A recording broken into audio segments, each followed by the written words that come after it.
하나님 말씀 요한 1서 2장 1절로 6절까지 말씀 봉독해 드리도록 하겠습니다. 나의 자녀들아, 내가 이것을 너희에게 쓰면 너희로 죄를 범하지 않게 하려 함이라. 만일 누가 죄를 범하여도 아버지 앞에서 우리에게 대언자가 있으니 곧 의로우신 예수 그리스도시라. 그는 우리 죄를 위한 화목제물이니 우리만 위할 뿐 아니요 온 세상의 죄를 위하심이라. 우리가 그의 계명을 지키면 이로써 우리가 그를 아는 줄로 알 것이요 그를 아노라 하고 그의 계명을 지키지 아니하는 자는 거짓말하는 자요 진리가 그 속에 있지 아니하되 누구든지 그의 말씀을 지키는 자는 하나님의 사랑이 참으로 그 속에서 온전하게 되었나니 이로써 우리가 그의 안에 있는 줄을 아노라. 그의 안에 산다고 하는 자는 그가 행하시는 대로 자기도 행할지니라. 아멘. 우리 기도하겠습니다. 하나님 아버지, 오늘도 하나님 말씀을 통해서 하나님의 백성들이 어떻게 주님을 의지해야 되는지, 또 어떻게 하나님 말씀을 지키고 살아야 하는지 말씀을 통해서 우리에게 교훈해 주시오니 감사드립니다. 이 말씀을 성령으로 우리에게 깨달음을 주시고 말씀을 통하여 더욱 새로워지는 귀한 시간 되도록 은혜를 베풀어 주시옵소서. 예수님 이름으로 기도드리옵나이다. 아멘. 할렐루야. 오늘은 요한일서 2장 1절로 6절의 말씀으로 대언자 되시는 예수 그리스도라는 제목으로 하나님 말씀 전하겠습니다. 타락한 인간이 전능자 하나님과 교제를 한다는 것은 비할 데 없이 큰 영광이지만 또 쉬운 것도 아닙니다. 우선 하나님은 전능하신 분, 거룩하신 분, 절대자, 온 우주 만물을 만드시고 관리하시는 분이십니다. 그러나 그 상대자 우리 인간은 죄인, 타락한 자, 우상숭배자, 탐욕, 불의, 간음, 살인, 죄 등 죄로 가득한 존재입니다. 그러므로 교제, 사귐의 대상이 절대 될 수가 없습니다.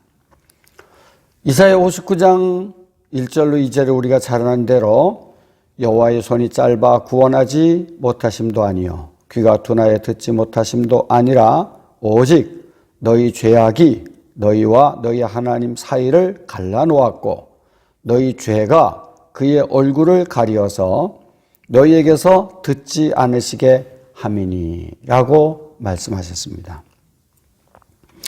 사도 요한은 요한 1서를 쓴 목적을 1장 4절에서 쓴 목적을 설명했고 오늘 2장 1절에서도 내가 이것을 너희에게 쓰면 이라고 요한 1서를 쓴 목적을 다시 한번 설명합니다. 요한 1서를 쓴 목적은 너희로 죄를 범하지 않게 하려 함이라 라고 말했습니다. 죄를 범하지 않게 하려 함이라. 그러나 우리 인간은 죄를 쉴 새 없이 짓고 있습니다. 쉴 새 없이 죄를 범하지만 또한 스스로 해결할 능력도 없습니다. 그 죄값으로 심판을 피할 길 없는데 그러나 우리에게는 소망의 말씀이 있다는 것입니다. 1절 하반절에 보면 아버지 앞에서 우리에게 대언자가 있으니 곧 의로우신 예수 그리스도시라 라고 했습니다. 여기 나오는 이 대언자라는 말, 헬라어 성경에는 파라클레톤이라고 하는 이 단어는 돕는다 또는 중재자, 변호자, 위안자 등의 의미를 가지고 있습니다. 영어 성경에서는 변호사라고 번역하고 있습니다. 곧 하나님 아버지를 향하여 우리를 위해 탄원하시는 변호사가 있다는 것입니다. 사람이 세상을 살다가 어떤 사건에 연루되면 가장 먼저 변호사를 찾습니다.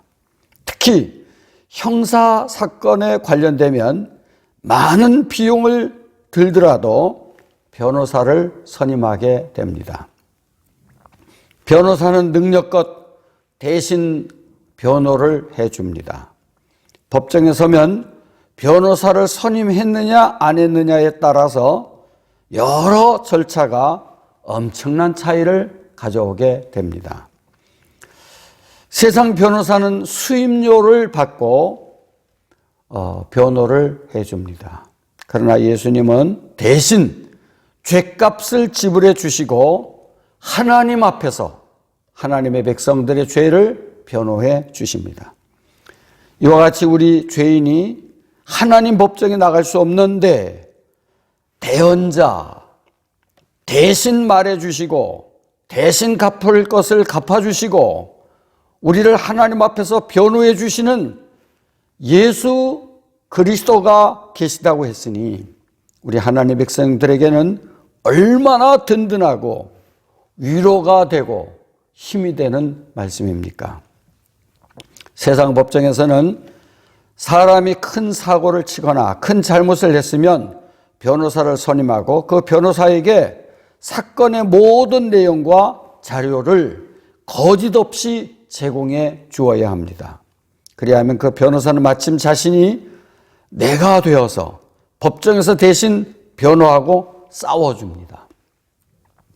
능력 있는 변호사는 사건을 원만하게 마무리될 수 있도록 힘써 싸워줍니다. 그런데 오늘 1절 하반절에 보면 우리의 대언자는 의로우신 예수 그리스도라고 말했습니다. 여기 의롭다 한 것은 죄가 전혀 없는 의로운 자, 깨끗하고 하나님을 향하여 죄인인 성도를 향해 탄원할 수 있는 자격을 갖춘 이런 분이라는 의미를 말하고 있습니다. 그리스도인도 세상에서 매일 죄를 범할 수 있습니다. 우리 예수 믿는 사람도 말로, 행동으로, 생각으로 우리가 많은 죄를 범할 수 있습니다. 그러나 우리 하나님의 백성들은 두려워할 것이 없는 것은 죄 사함을 탄원해 주실 수 있는 변호사 예수 그리스도가 계시기 때문입니다. 예수 그리스도는 불의한 자를 대신해서 십자가에 달려 죽으셨고 부활하셔서 하나님 우편에 계시며 우리를 위하여 간구하고 계신다고 로마서 8장 34절에서 말씀하고 있습니다. 그러므로 성도들은 우리를 위해 탄원하시는 주님 앞에 우리 죄를 낱낱이 자백하면 그는 미쁘시고 의로우사 우리 죄를 사하시며 우리를 모든 죄에서 깨끗하게 해주신다라고 요한일서 1장 9절에 약속하고 있습니다.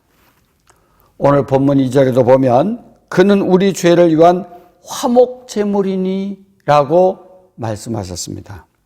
화목제물이란 무엇입니까? 구약 성경에 레위기 7장 11절 34절에 보면 인간이 지은 범죄에 대해서 하나님이 내리시려는 진노를 막기 위해 드리는 제물을 의미합니다. 그러나 인간의 죄는 끝이 없어서 이 땅의 동물의 피를 다 쏟아 바친다 할지라도 인간의 근본적인 죄를 해결할 길은 없습니다. 그러므로 예수 그리스도께서는 죄로 신음하고 진노의 공포에서 떨고 있는 인간을 위하여 자신을 화목 제물로 삼으셔서 인간을 위하여 단번에 죽으심으로 그 죄를 속량해 주시고 하나님의 진노를 막으시고 하나님과 화목하게 해 주셨다는 이 놀라운 말씀입니다. 히브리서 7장 27절에 보면 그는 대제사장이 먼저 자기를 위하고 다음에 백성의 죄를 위하여 날마다 제사 드리는 것과 같이 할 필요가 없으니 이는 그가 단번에 자기를 드려 이루셨음이라 라고 말했습니다.